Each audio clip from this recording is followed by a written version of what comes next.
کاریگەری ئەمانەتان پێ دەڵێم لەسەر ژینگەکەمان. گۆڕانی کەشوهەوا بە شێوەیەکی بەرفراوان پەیوەندی بە چالاکی پیشەسازی و بەرهەمێنانی وزەی بەردینەوە هەیە، وەکو نەوت و گاز و خەڵوس کە بوونەتە هۆکاری گەرمبوونی گۆی زەوی لە ڕێگەی دەردانی گازە ژەهراویەکان و کاربۆنەوە. جەنگ و چالاکی سەربازی ڕێژەیەکی ئەم گۆڕانکاریان لەخۆ گرتووە. بەپێی سەرچاوەکان بڕی لە سەدا 5.5 دەردانی دووەمۆکسیدی کاربۆن و گازە گەرمەخانەیەکانی جیهان دەکەوێتە ئەستۆی جەنگ و چالاکی سەربازیەوە. دەرەنجام لێکەوتە ژینگەیەکانی جەنگ بەپێی شوێنی جوگرافیا، بەرزونزمی خاک، هەستیاری ژینگەیی، جۆری چەکی بەکارهات و ژمارەی وڵاتانی بەشدار بوو، قەبارەی ئۆپەراسیۆنەکان دەگۆڕێت. هەموو ئەم جەنگە هەنووکەیانە کاریگەری گەورە دەکەنە سەر پێکاتەی سروشت و ژینگەکەمان، دەبنە هۆکاری پیسبوونی خاک و هەوا و ئاو، سووتان و لە ناوبردنی دارستانەکان، لە دەستدانی جۆرا و جۆری زیندوو، لە ناوبردنی ژێرخانەکان بە تایبەتی ژێرخانی ئابووری و کۆمەڵایەتی، داڕمانی سیستمی حکومڕانی ژینگەیی. با بڕوانینە جەنگە هەنووکەیەکان کە لە ئێستادا ڕوو دەدەن. جەنگی غەزە لە جوگرافیایەکی زۆر بچووک و لە نێوان دوو هێزدا بە درێژایی 45 بۆ 80 کیلۆمەتر تا ئێستا 33.2 ملیۆن تەن دووەم ئۆکسیدی کاربۆن چۆتە هەواکەمانەوە. ئەمە جگە لە گازە ژەهراویەکانی تر.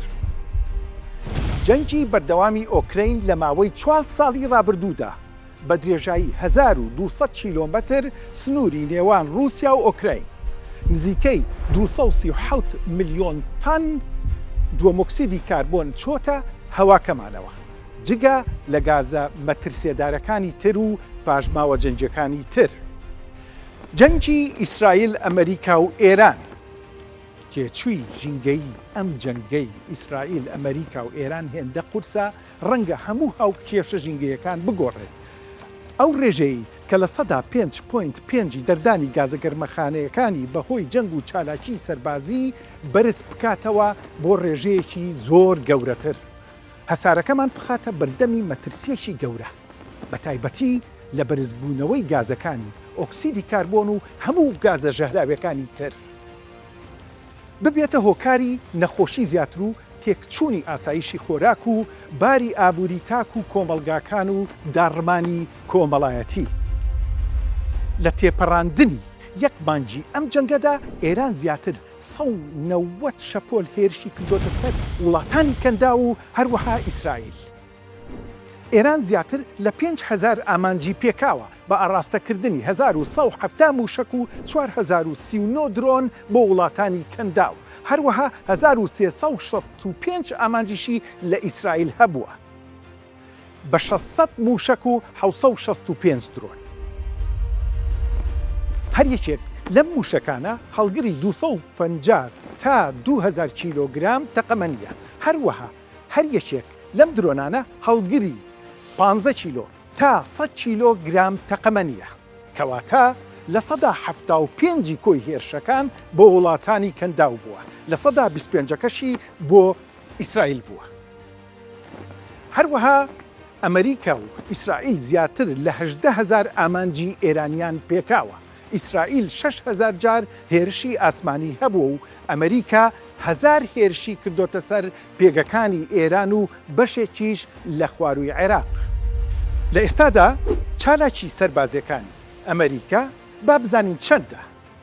700 بۆ 800 پێگەی سەربازی ئەمریکی هەیە لە دەرەوەی ئەمریکا کە بڵاو بوونەتەوە بە کیشوەرەکانی ئەمریکای باشوور و ئەفریقا و ئەوروپا و هەروەها بەشێکی ڕۆژهەڵاتی ناوەڕاست.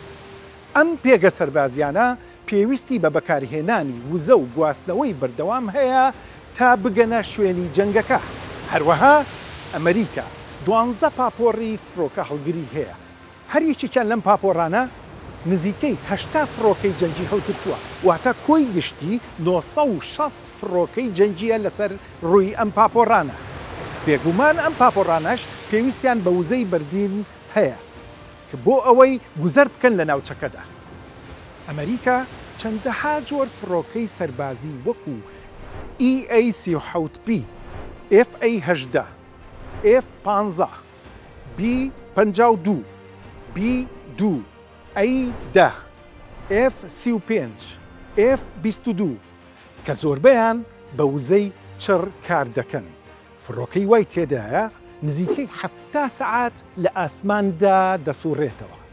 هەموو ئەمانە بڕێکی بەرچاو لە دووەمە ئۆکسیدی کاربۆن و هەروەها گازە ژەهراویەکان دەردەکەن لە کاتی ئۆپەراسیۆنەکان و مەشقکردنیشدا.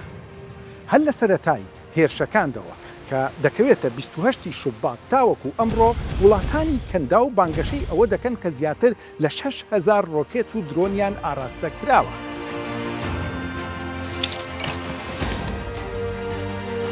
کوێیت بەلایانی کەمەوە 4 جار بردومان کراوە.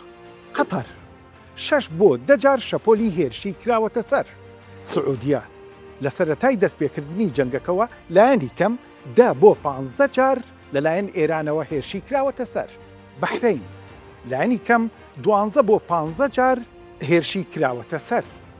ئیمارات ئێران دەیان جار هێرشی کردوتە سەری، پێدەچێت 30 بۆ 60 جار شەپۆلی جیاوازی ڕوبەڕووی کردبێتەوە. عومان 5 بۆ 10 جار هێرشی کراوەتە سەر. ئوردون نزیکەی 4 هێرشی گەورەی کراوەتە سەر.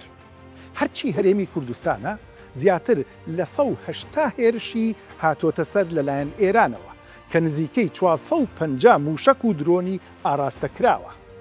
هەروەها وڵاتانی یەمەن و ئازەربایجان و قوبروس و تورکیا و لوبنان بێبەش نەبوون لەم هێرشانە.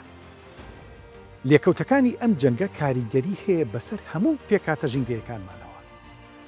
هەوا بە کورتی تەقاندنی 1 کیلۆگرام تەقەمەنی نزیکەی 170 گرام یەکەم ئۆکسیدی کاربۆن و 64 گرام ئۆکسیدی نایترۆجین دروست دەکات. ئەمە جگە لە سووتووی کاربۆنی ڕق و پاژماوە و تەنۆلکەی تر کە دەچێتە ناو هەواکەمانەوە. ئاو ئەم جەنگە سەرچاوە ئاویەکانمان پیس دەکات. زیاتر لە 155 پاپۆری ئێرانی و وڵاتانی تر لە ئاوەکانی کەنداودا سوتاون و دەیەها پاپۆری بارهەڵگری نەوتیان تێدایە. پاژماوەکانی چوونەتە ناو سەرچاوەی ئاویەکانەوە. کاریگەری دەکاتە سەر سەرچاوەی ئاوی خواردنەوەی وڵاتانی کەندا و هەموو سەرچاوە ئاویەکانی تر. فرەزیندەیەکان لە ناو ئاوەکاندا تووشی مەترسی دەکاتەوە. خاک تەقەمەنی و پاژماوە جەنگەکان خاک پیس دەکەن. تەقەمەنیەکان تفتی و ترشی خاک تێک دەدەن.